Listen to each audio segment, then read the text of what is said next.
Welcome to our fitness show fit India healthy India, जहां हम लेकर आते हैं आपके लिए amazing tips to stay fit and fabulous right at your door step. Yes, और आज हम आपके लिए लेकर आए हैं कुछ बहुत ही मजेदार। ये है एक वर्कआउट जिसमें एक्चुअली होती है बहुत सारी मस्ती। Can you guess it? ये है जुम्बा फिटनेस। इसके अंदर हम डांस करते हैं, साथ में बर्न करते हैं बहुत सारी कैलोरीज। ये होता है एक फुल बॉडी वर्कआउट, लेकिन इसके साथ ये जितनी भी मूव्स होती हैं जिसमें आप डांस करते हैं, हंसते हैं, खिलखिलाते हैं, आपकी पूरी बॉडी में पॉजिटिविटी भर जाती है। ये आपकी पूरे माइंड को भी रिलैक्स करता है और हेल्प करता है आपको फिट रहने में। तो यही है हमारा आज का फर्स्ट सेगमेंट, जिसमें हम आपको सिखाएंगे डांस बेस्ड वर्कआउट जिसका नाम है जुम्बा। आइए हम चलते हैं अपने जुम्बा एक्सपर्ट के पास, जहां पर आज हम सीखेंगे कुछ नए मूव्स और करेंगे बहुत सारी मस्ती।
मजेदार था ये सेशन। ओ माय गॉड, मैं तो अभी तक म्यूजिक पे मूव कर रही हूँ। एंड यस, जब भी आप किसी म्यूजिक के साथ डांस करते हैं, ये आपको माइंड, बॉडी एंड सोल सबको रिलैक्स करता है और हेल्प करता है आपको आपकी पूरी बॉडी की रेजुविनेशन के लिए। और ये बहुत जरूरी बन गया है आजकल के लाइफस्टाइल में, जहां हर जगह नई बीमारी के बारे में ही सुनने को मिलता है, जैसे कि थायराइड। आजकल थायराइड एक बहुत ही कॉमन प्रॉब्लम बन गई है। इनफैक्ट जैसे छोटे से छोटे बच्चे 7, 8, 9 इयर्स की एज में भी बहुत सारे बच्चों में थायराइड की प्रॉब्लम पाई गई है।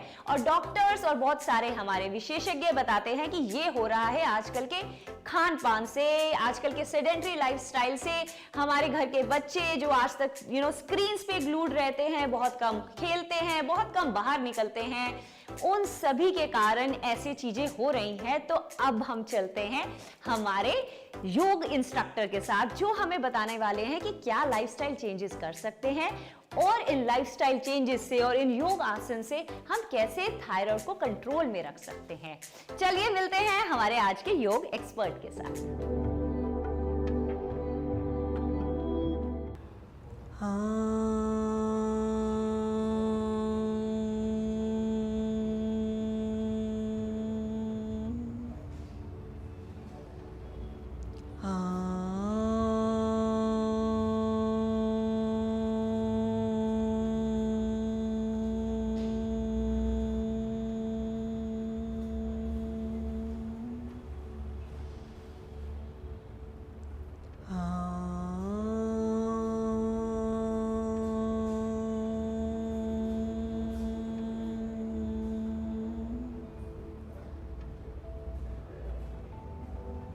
सभी मित्रों को मेरा बहुत बहुत नमस्कार, आदाब। मैं ओशन सतीजा आज के इस कार्यक्रम में आप सभी का बहुत बहुत स्वागत करती हूँ।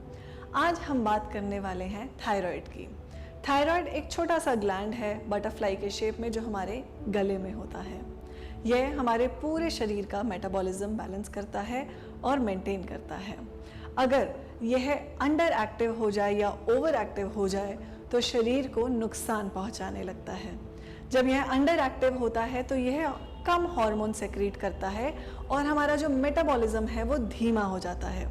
इसी कारण हमारा वेट भी बढ़ने लगता है। इसे हम हाइपोथायराइडिज्म कहते हैं। अगर यह हार्मोन ज़्यादा रिलीज करने लगे तो इसे हम हाइपर एक्टिव सिचुएशन कहते हैं और हाइपरथायराइडिज्म कहते हैं, जिसकी वजह से मेटाबॉलिज्म बढ़ जाता है और शरीर में वजन कम होने लगता है। ज़्यादातर लोगों में हाइपोथायराइडिज्म की दिक्कत पाई जाती है। तो करेंगे आज हम अभ्यास कुछ ऐसे आसनों का जो हमारे विशुद्धि चक्र, हमारे गले पर ऐसा प्रभाव डालते हैं जिससे कि थायराइड ग्लैंड एक्टिवेट किया जा सकता है और जो हार्मोन रिलीज करता है उसकी मात्रा को हम बढ़ा सकते हैं। सबसे पहले शुरू करेंगे हम सर्वांग आसन के साथ। सर्वांग आसन करने के लिए आएंगे अपनी पीठ के बल,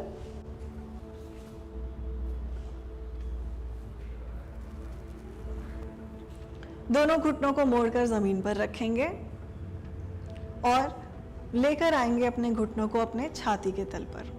यही से कोशिश करेंगे अपने नितंब को ऊपर की ओर उठाने का और अपनी कमर को सपोर्ट करेंगे अपने हाथों के साथ।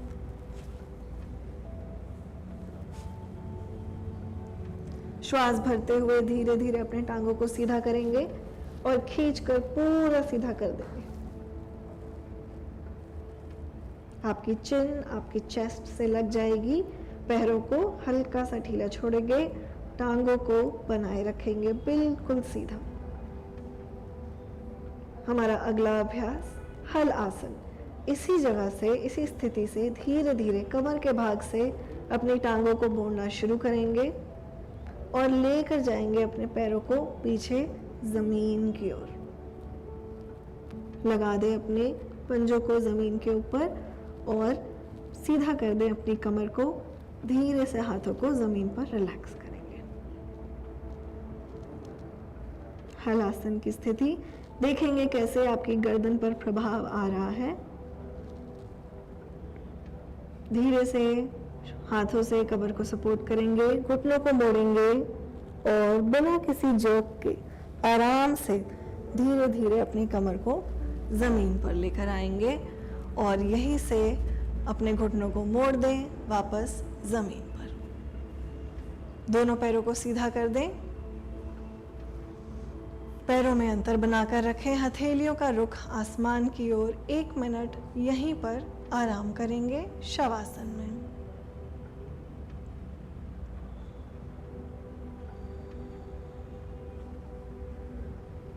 जैसे आपकी श्वासों की गति धीमी होती जाए तो वहीं से देखेंगे अपने शरीर में आते हुए सूक्ष्म परिवर्तन को। वापस आने के लिए घुटनों को मोड़ेंगे और अपने राइट साइड की तरफ, अपने लेफ्ट या राइट साइड की तरफ बेंड हो जाएंगे। हाथ को रखेंगे सामने की ओर। अपने एक हाथ का तकिया बना ले, दूसरी हाथ को छाती के सामने रखेंगे। ज़मीन की ओर देखते हुए और ज़मीन पे हाथ डालते हुए धीरे से उठकर बैठेंगे, वापस आएंगे। चलेंगे अपने अगले अभ्यास की तरफ। हमारा अगला अभ्यास है भ्रामरी प्राणायाम। भ्रामरी प्राणायाम हमारे लिए, हमारे विशुद्धि चक्र के लिए बहुत ही लाभदायक है। इसे करने के लिए एक बारी साथ में देखेंगे। लंबा गहरा श्वास भरेंगे, श्वास छोड़ते हुए भ्रमर की तरह गुंजार करेंगे।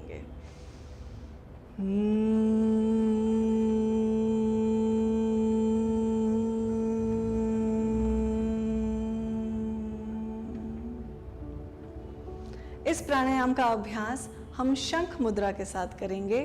शंख मुद्रा करने के लिए दोनों हाथों को सामने की ओर लेकर आएं। अपने राइट हैंड के थंब को अपने लेफ्ट पाम के सेंटर में रखेंगे। यहीं से अपने राइट थंब को कवर कर देंगे, रैप कर देंगे अपने लेफ्ट उंगलियों से। अब आपका राइट हैंड जो है वो मोड़ कर सीधा हो जाएगा आपके लेफ्ट हैंड के साथ में, और बीच वाली मध्यम उंगली को अपने अंगूठे के टिप से लगा देंगे। देखेंगे दोबारा, राइट हैंड का थंब लेफ्ट हैंड के सेंटर में, लेफ्ट हैंड से राइट हैंड के थंब को कवर कर देंगे और अपने राइट हैंड को घुमाकर साइड पे लाएंगे। इंडेक्स फिंगर को अपने थंब से टच करेंगे, बाकी उंगलियां साथ में सीधी। इसे हम अपनी छाती के पास रखेंगे, कंधों को, कोहनियों को रिलैक्स रखें और यहीं से 3 बार भ्रामरी प्राणायाम का अभ्यास करेंगे। शुरू करेंगे।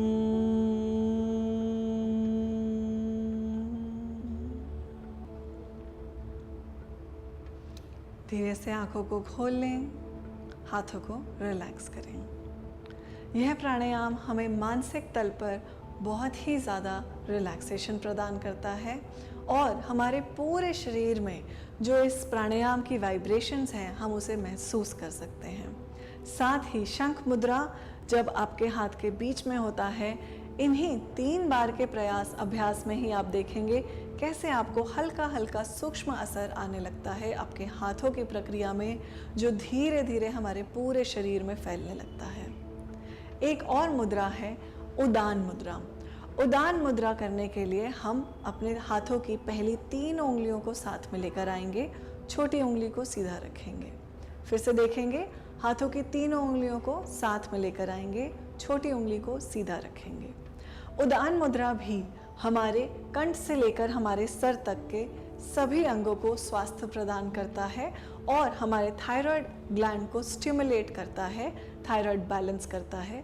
साथ ही गले से रिलेटेड और कोई भी दिक्कत हो, टॉन्सिलाइटिस हो, स्टैमरिंग का इशू हो या फिर आवाज़ और सुरीली करनी हो, उसके लिए भी उदान मुद्रा और शंख मुद्रा दोनों का ही अभ्यास किया जा सकता है। करेंगे अपना अगला और आखिरी अभ्यास अपनी ग्रीवा के लिए। हाथों को किसी भी मुद्रा में रखें, आराम से बैठें। श्वास भरते हुए सर को पीछे की ओर लेकर जाएंगे, चिन को ले जाएं आसमान की ओर, खींच दे पूरा ऊपर की ओर। श्वास छोड़ते हुए धीरे धीरे आगे की ओर लेकर आएंगे, चिन टुवर्ड्स योर चेस्ट। अगर सर्वाइकल की दिक्कत हो तो आगे की ओर ना झुकें।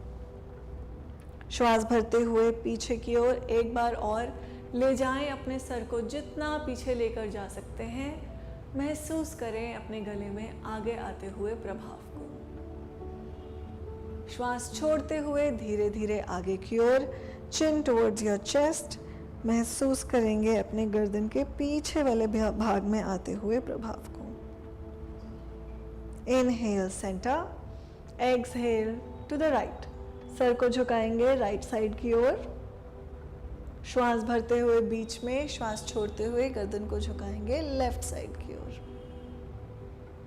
एक बार और साथ में करेंगे। श्वास भरते हुए बीच में, श्वास छोड़ते हुए सिर को ले जाएंगे राइट साइड की ओर। लेफ्ट कंधे को चाहे तो धीरे से हल्का सा नीचे खींच सकते हैं।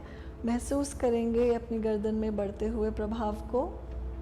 श्वास भरते हुए बीच में, श्वास छोड़ते हुए लेफ्ट।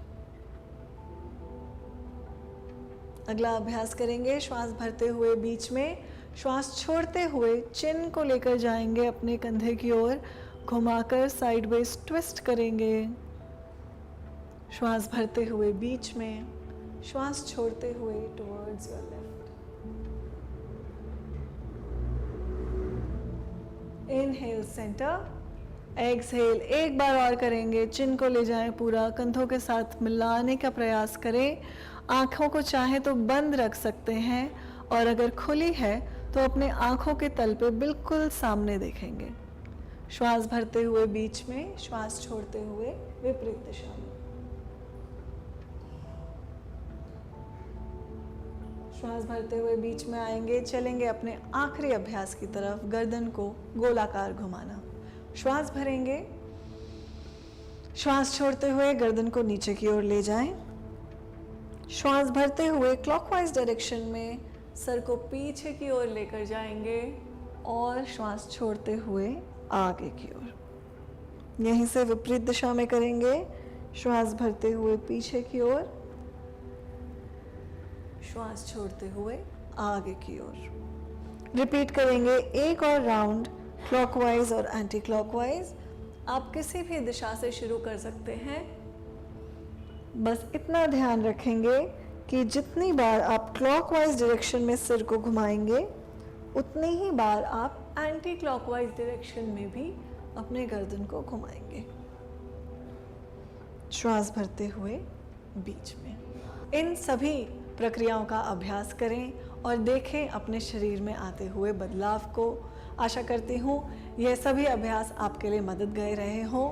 मेरा नाम ओशन सतीजा और इसके साथ हम विदा लेंगे आज के लिए। बहुत बहुत धन्यवाद।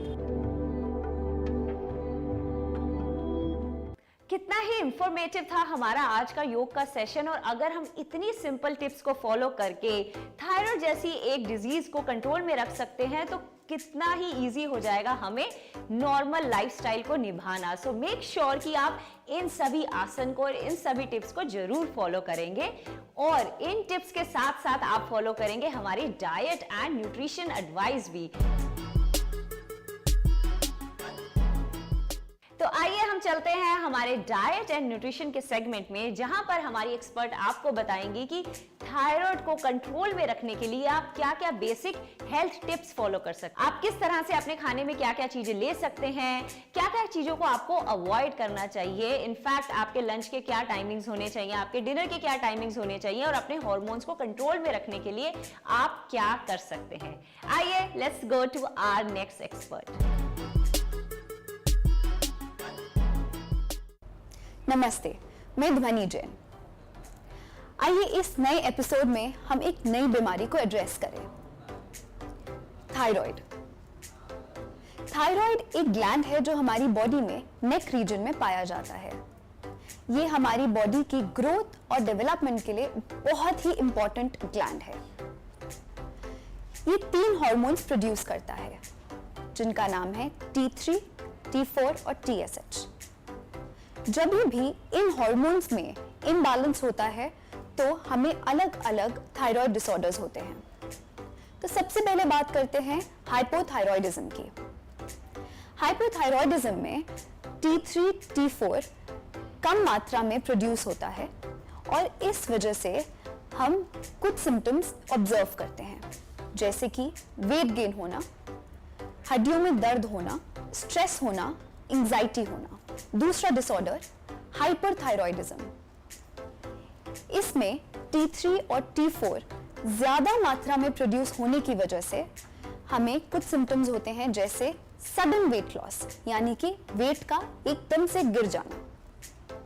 और तीसरा गॉइटर, यानी कि हमारा जो थायराइड का ग्लैंड है वो एबनॉर्मली ग्रो करने लगता है और कई बार हम देखते हैं कि हमारा नेक में स्वेलिंग मिलता है। तो सबसे पहले जब हम थायराइड टेस्ट कराते हैं, साथ ही साथ में बहुत जरूरी है कि हम अपना विटामिन डी लेवल्स और विटामिन B12 लेवल्स भी चेक कराएं, क्योंकि इनकी डेफिशिएंसी की वजह से भी हमें ये थायराइड डिसऑर्डर्स हो सकते हैं। ध्यान रखिए, डॉक्टर की सलाह के बिना ना तो थायराइड की मेडिकेशन स्टार्ट करें और ना ही बंद करें। कुछ ऐसे नुस्खे जो आपको हेल्प कर सकते हैं थायराइड डिसऑर्डर्स को मैनेज करने में। सबसे पहला और सबसे जरूरी है virgin coconut oil. Virgin coconut oil है बेसिकली गोले का तेल, कच्ची घानी गोले का तेल। इसका सेवन सुबह खाली पेट करने से बहुत से लोगों में हाइपोथायरॉयडिज्म में इंप्रूवमेंट पाया गया है।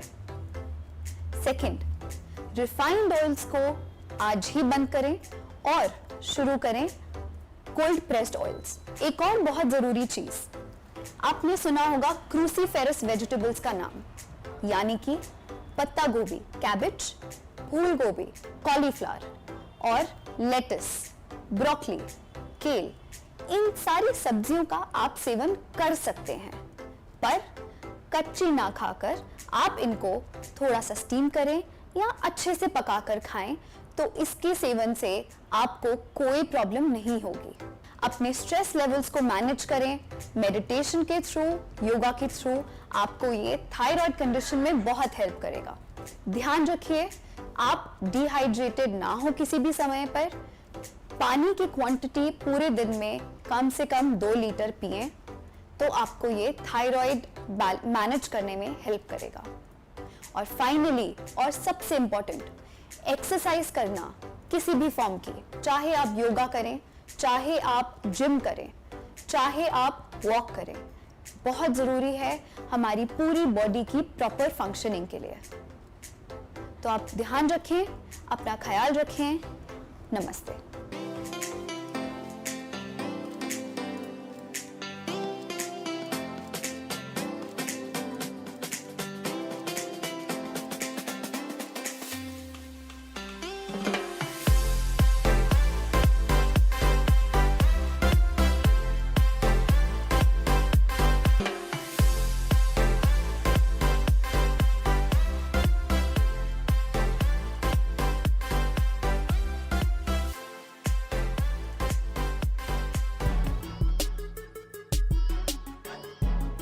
आज का शो हमारा बहुत ही इंटरेस्टिंग लगा। हमने स्टार्ट किया जुम्बा से और उसके बाद हमने फॉलो किए डाइट टिप्स एंड आसन जो हेल्प करेंगे आपको थायराइड को कंट्रोल में रखने के लिए। आई होप आपको हमारे ये फिटनेस शोज बहुत पसंद आ रहे होंगे। इनफैक्ट आप अपना फीडबैक हम तक जरूर पहुंचाइए, हमसे बात कीजिए और बताइए कि आप और इस शो में क्या देखना चाहते हैं। हम आपके लिए लेकर आएंगे रेगुलरली हर हफ्ते ये शो, कुछ और नए एक्सपर्ट्स के साथ and best of the tips के साथ। Keep watching fit India, healthy India.